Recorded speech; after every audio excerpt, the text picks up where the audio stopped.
Здравейте отново. Музата още не е дошла.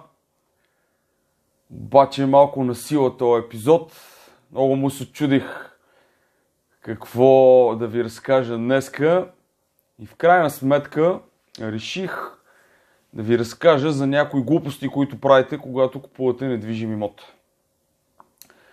Базирани на скорошния ми опит с наши клиенти по сгради, които управляваме, и в интернет и в Фейсбук, там където си чета разни форуми, коментарите на хората.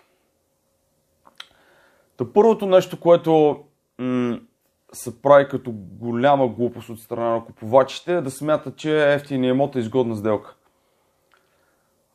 Ефтиният имот е изгодна сделка понякога, не всеки път.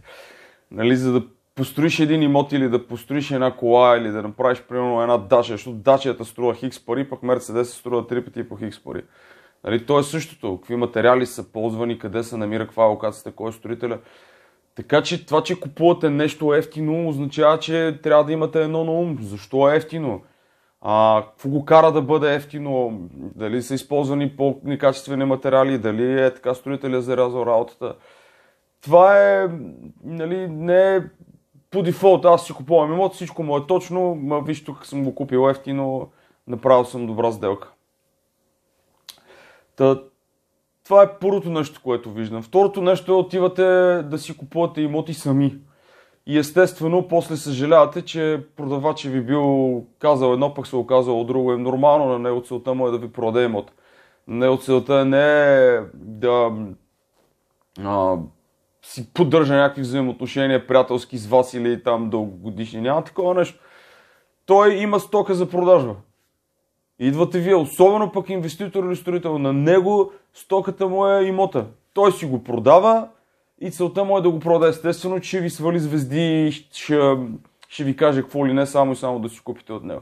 В повечето случаи продажбата на имота зависи финансирането на строежа. Те има много, приказват разни неща, само и само за да продадат нещо и след това потребителите страдат. Така че отидете подготвени, отидете, направете предварително проучване, вие говорете с брокер, говорете с някой, който вече е купил от съответния човек. Направете си някакво предварително проучване за това, което ще купувате. Все пак ще давате някакви хиляди левове и след това, ако искате да го промените това нещо, т.е. осъзнаете, че сте направили грешка, не мога да пуснете апартамента и да кажете, тук след 20 минути го продавам, аз ще купя друг. Дали не става толкова лесно.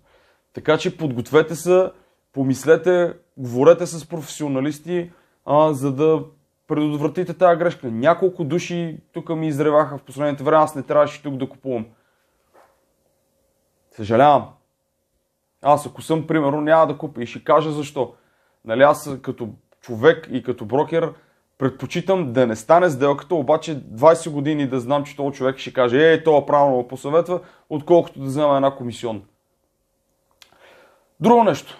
Българина много не обича да се минава. И сега зорнем да не се минем. Аз ще купя имот и ще го избия за 10 години. Ако не го избия за 10 години, няма да го купя. Няма да го избиеш за 10 години. И за 12 няма да го избиеш. И ще се съм минал. Защото покупката на имот с инвестиционна цел не е така, гледаме ни цифри, деля ги на броя на найеми и всичко е точно. Не се смята въобще по този начин. Аз оня ден си говорих с един приятел, че той има единици хора, които могат да кажат дали си избили от найеми определен имот. Че той се избива след 15-20 години. И то, ако си правиш сметката и си водиш някаква отчетност, колко дни ти е бил свободен, колко месеци не си взимал наем, колко пари си вложил за данъци, колко пари си вложил да го ремонтираш и да след наематели да върви. Така че една инвестиция винаги трябва да се следи на първата година. Колко си взел, колко си дал. С това темпо за колко време ще си възвърнеш инвестицията.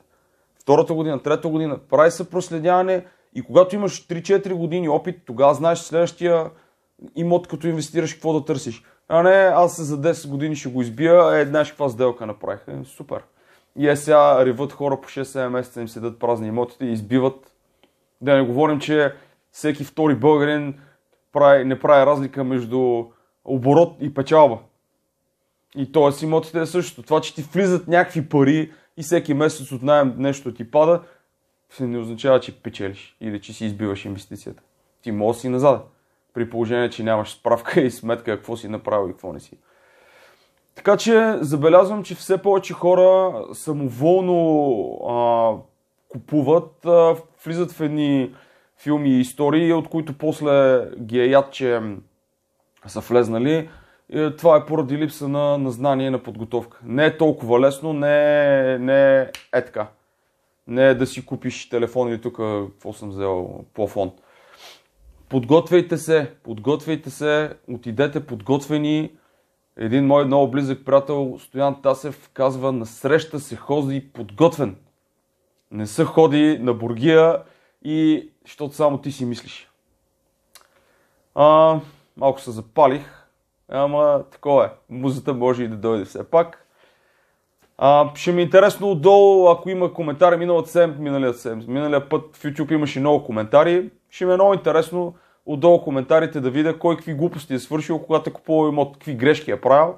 И споделени опит е опит за всички. Така че коментирайте на воля, коментирайте във Facebook, коментирайте в YouTube. Нека да стане дискусия, за да може повече хора да предпазим от бъдещи простоти.